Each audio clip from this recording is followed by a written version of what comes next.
You know that gun from every 1920s gangster movie? The one that spits fire like a typewriter gone mad? That's the Tommy gun. Beneath the wood and steel lies an odd little secret, a bronze wedge called the Blish lock. It wasn't just a clever mechanism. It was an experiment, and maybe even a mistake, that somehow helped create one of the most legendary firearms ever built. If you love learning how iconic weapons actually work, the mechanics and the madness, hit subscribe and activate the notifications bell so you know when the next gun analysis is up. Now let's continue. The story begins in the final brutal years of World War I. Brigadier General John T. Thompson, an engineer and ordnance expert, wanted to revolutionize combat. He envisioned a trench broom, a one-man automatic weapon that could clear enemy trenches in seconds. Rifles were too slow, machine guns were too heavy. Thompson dreamed of something in between, light enough to carry, fast enough to dominate close combat, and powerful enough to make enemies duck for cover. In 1916, he founded the Auto Ordnance Corporation and started experimenting.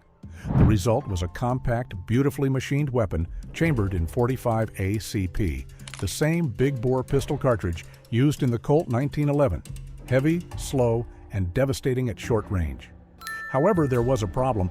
The .45 ACP produced too much pressure for a simple blowback design. If he built it like a pistol, the bolt would need to weigh several kilograms just to stay closed long enough for the bullet to leave the barrel safely. That would make the weapon bulky and uncontrollable. Thompson needed something clever, a mechanism that could delay the bolt without adding mass. And that's when he found the Blish lock. The Blish lock was the brainchild of U.S. Navy Commander John Bell Blish, who had been fascinated by how the breeches of naval guns behaved under intense stress.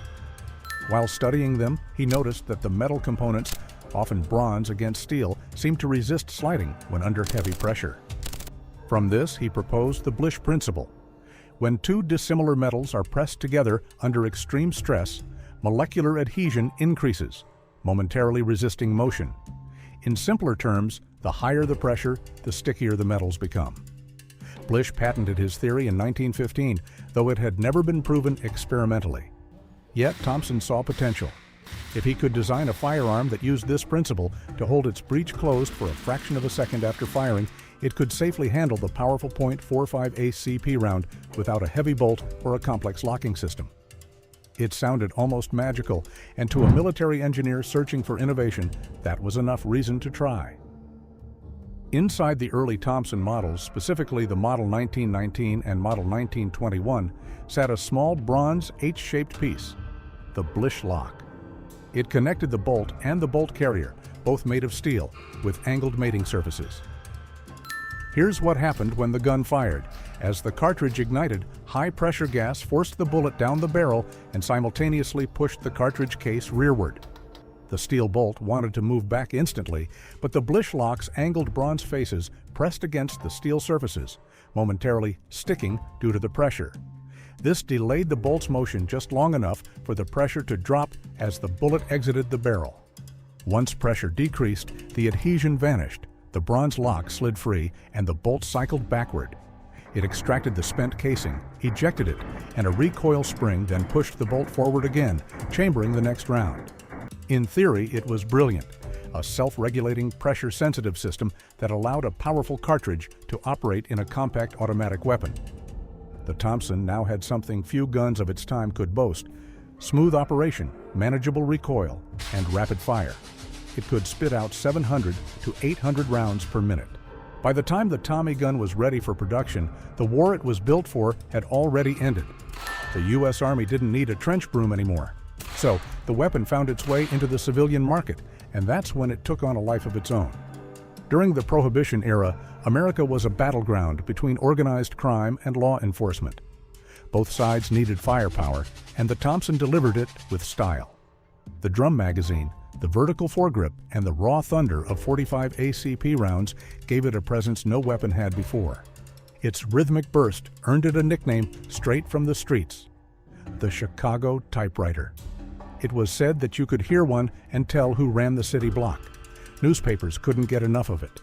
The Tommy gun became both villain and hero, depending on whose hands it was in. Nonetheless, even here, the Blish lock remained at the core of the gun's mechanical identity. Whether or not it truly delayed the action as intended, it gave the weapon an aura of advanced engineering, a selling point that Thompson proudly advertised. Later research and decades of testing would show that the Blish Principle had little measurable effect at small arms pressures.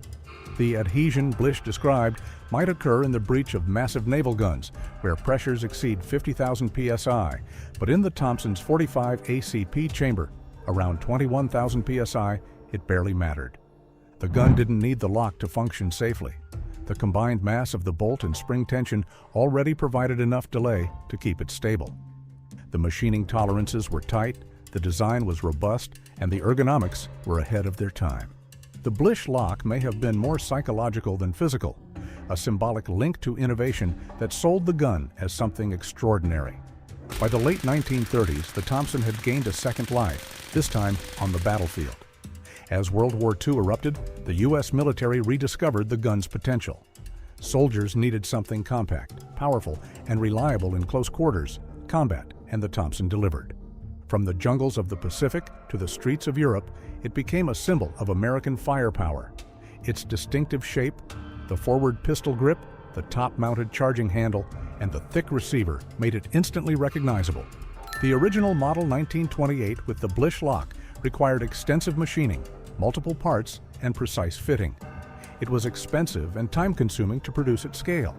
To solve this, the engineers simplified it. The later M1 and M1A1 models ditched the Blish lock entirely, replacing it with a simple, straightforward blowback system and a fixed firing pin. Production costs dropped drastically and reliability remained high. The Blish lock represents one of the most fascinating cases in firearms history, an engineering concept that didn't quite work as advertised, yet still defined an icon. Blish saw something in naval cannons and dared to test it in small arms.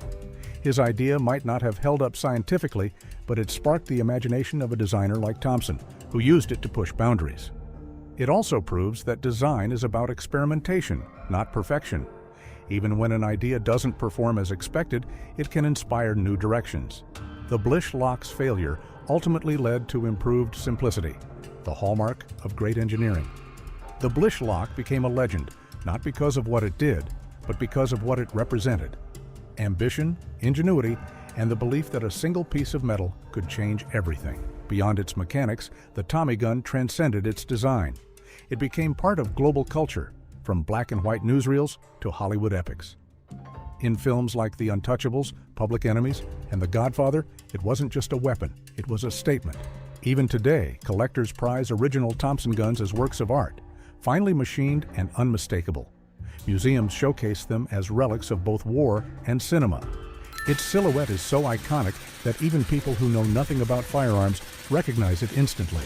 Not much in practical design. No modern firearm uses the principle, but as a piece of engineering history, it endures as a reminder of the experimental spirit that drives innovation. Every generation of weapons design balances theory and reality. Some ideas succeed spectacularly, others fade quietly. The Blish lock sits somewhere in between, a small, misunderstood experiment that accidentally helped create one of the most successful and recognizable firearms in the world. Without it, the Thompson might never have existed in the first place, and without the Thompson, we wouldn't have one of the most enduring legends in American engineering. The Tommy gun is proof that genius and myth sometimes share the same trigger. The Blish lock didn't just hold metal together, it held an idea together, that with a bit of imagination, even an unlikely theory could change history.